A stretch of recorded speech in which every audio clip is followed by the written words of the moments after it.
La campagne PAC 2020 a commencé depuis le 1er avril et durera jusqu'au 15 juin. En effet, étant donné la situation exceptionnelle de cette année, le ministre de l'Agriculture, en accord avec l'Europe, a donné un délai supplémentaire pour le dépôt des dossiers.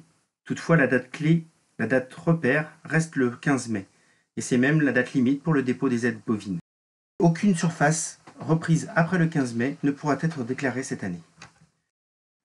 Sur Télépac, les principales évolutions et améliorations sont la création de nouvelles couches que nous vous conseillons de cocher dès le début de la déclaration de surface.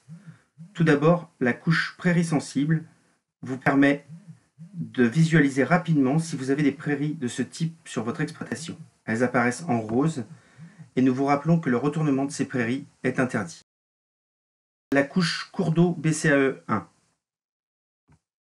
qui permet de manière informative de voir tous les cours d'eau de la carte départementale. Cette couche n'apparaît pas pour le Morbihan. Les tracés de ces cours d'eau seront officiels en 2021. Et enfin, la couche couvert 2019, elle nous permet d'identifier plus rapidement et sans erreur l'âge des prairies pour que nous puissions indiquer tout de suite le bon code prairie. Les codes sont PT1F4 pour une prairie de moins de 4 ans, PT4 pour une prairie qui a 4 ans en 2019, PT5 pour une prairie de 5 ans et PP pour une prairie permanente, PPH ou PRL. Ce qu'il faut retenir, c'est que lorsqu'il est écrit en filigrane PT5, il va falloir utiliser soit le code PRL, soit le code PPH en 2020 si la parcelle reste en prairie. Il faudra par conséquent penser à créer une zone de densité homogène, ZDH, sur cette parcelle, puisqu'elle devient en 2020 une prairie permanente. Une fois l'ensemble de vos parcelles saisies, vous allez passer à la demande d'aide, puis au verdissement. Nous vous rappelons que 2 critères principaux sont à respecter pour le paiement vert. D'une part, 5% de la surface en terre arable doit être déclarée en SIE. Attention, vous vous engagez à n'utiliser aucun produit phytosanitaire sur les parcelles déclarées en SIE. Et d'autre part, respectez la diversité des cultures, 2 ou 3 cultures différentes selon votre surface en terre arable. Passons maintenant à la partie MAEC et aide bio. Pour les engagements en cours, il suffit de vérifier que l'ensemble des parcelles qui avaient un engagement en 2019 sont toujours présentes sur le RPG MAEC Bio et de passer à l'écran suivant.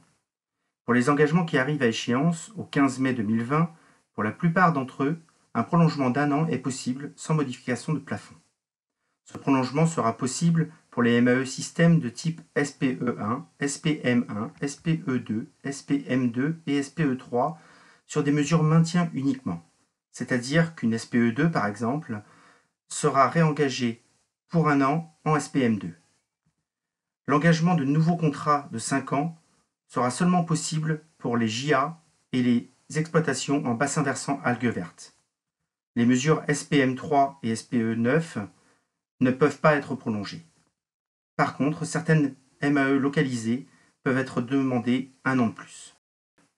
Pour prolonger un engagement dans le RPG MAEC Bio, vous allez dans Couches, vous désélectionnez vos parcelles et autres, et vous sélectionnez uniquement vos engagements échus de la campagne précédente.